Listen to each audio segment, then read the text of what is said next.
Ammamma 7th anniversary Dhamaka offers. Shop 599, win 777 exclusive prizes. Order now. వరుస విజయాలకు break పడింది.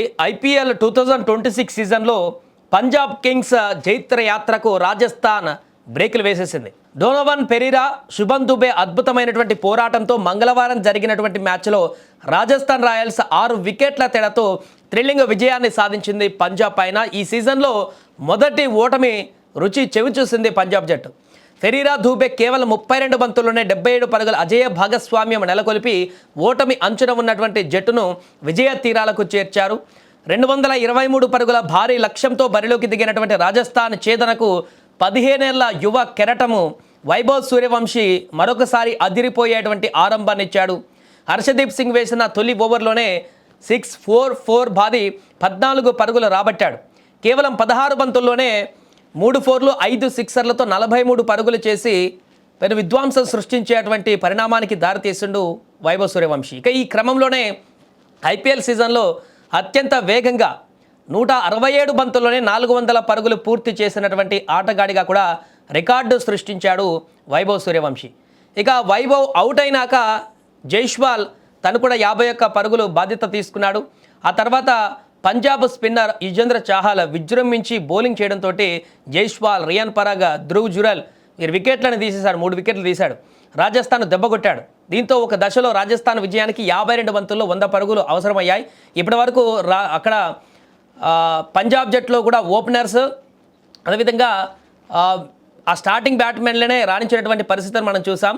ఈ స్కోర్ని ఛేదించడంలో పంజాబ్ కూడా ఈ యొక్క అద్భుతమైన స్కోర్ని ఛేదించినటువంటి సందర్భంలో ఈ ఒక లక్ష్యాన్ని ఛేదించే క్రమంలో రాజస్థాన్ రాయల్స్ కూడా ఓపెనింగ్ బ్యాటింగ్ అద్భుతంగా కొనసాగింది. ప్రతిసారి కూడా ఓపెనర్లు ఆడితేనే మంచి స్టార్ట్ లభించింది. విజయావకాశాల్లో కూడా ఎక్కువ పాత్ర కనిపించింది. అయితే ఊహించని విధంగా జైస్వాల్ అదేవిధంగా వైభవ్ అవుట్ అయిపోయిన తర్వాత పరాగ్, ధ్రువ్ జురెల్ కూడా అవుట్ అయిపోయిన తర్వాత ఇక మిగతా బ్యాటర్ల మీద నమ్మకం లేనటువంటి పరిస్థితి ఏర్పడింది. దీంతో పంజాబ్ మరొక విజయాన్ని అందుకుంటుందనేటువంటి అంచనా ఏర్పడింది. కానీ ఈ సమయంలో క్రీజ్లోకి వచ్చినటువంటి ఫెరీరా, ధూబే స్పిన్నర్లను ఓవర్లు ముగియగానే పేసర్లపైన ఎదురుదాడికి దిగారు. హర్షదీప్, జాన్సన్ బౌలింగ్లో బౌండరీలు బాదుతూ లక్ష్యాన్ని కరిగించేశారు. చివరి వరకు నిలబడి 19.2 ఓవర్లలోనే జట్టును విజయానికి తీసుకువెళ్ళిపోయారు. అంతకుముందు బ్యాటింగ్ చేస్తున్న పంజాబ్ కింగ్స్ మార్కస్ స్టైనిస్ అద్భుతంగా రాణించాడు. చివరిలో 22 బంతుల్లోనే 62 పరుగులు చేశాడు. మెరుపు ఇన్నింగ్స్ ఆడాడు. ప్రభు సిమ్రాన్ తను కూడా 59 అర్ధశతకంతో రాణించడంతో 20 ఓవర్లలో 222 పరుగులు చేసింది పంజాబ్. మొదట మంచి స్కోరే వచ్చేసింది. మ్యాచ్ అనంతరం పంజాబ్ కెప్టెన్ శ్రేయస్ అయ్యర్ మాట్లాడుతూ 222 పరుగులు మంచి స్కోరే, కానీ ఫెరీరా, దుబే అద్భుతంగా ఆడారు. మా బౌలర్లు ప్రణాళికలను సరిగ్గా అమలు చేయలేకపోయారు.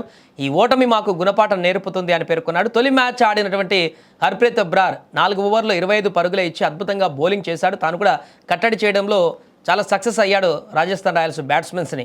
ఏదేమైనా కూడా వరుస విజయాలకి బ్రేక్ వేసి రాజస్థాన్ రాయల్స్, ఎందుకంటే కీలకమైనటువంటి మ్యాచ్ రాజస్థాన్కి కూడా ప్లే ఆఫ్స్కి వెళ్ళాలంటే ఖచ్చితంగా ఈ మ్యాచ్ గెలిస్తే కొంత పాజిటివ్ ఇంటెంట్ ఎక్కువగా ఏర్పడేటువంటి అవకాశం ఉండేది.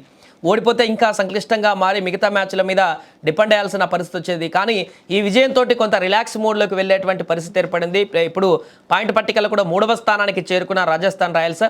మిగతా మ్యాచ్ల్లో కూడా 2 మ్యాచ్లు గెలిచినా కూడా ప్లే ఆఫ్స్కి వెళ్ళేటువంటి అవకాశం ఉంటుంది. కాబట్టి ఏదేమైనా నిన్న జరిగినటువంటి మ్యాచ్లో వరుస విజయాలకి ఈ సీజన్లో 8 మ్యాచ్లు అయిపోయిన తర్వాత ఒక ఓటమిని చవి చూసేటువంటి పరిస్థితి పంజాబ్కి ఏర్పడింది.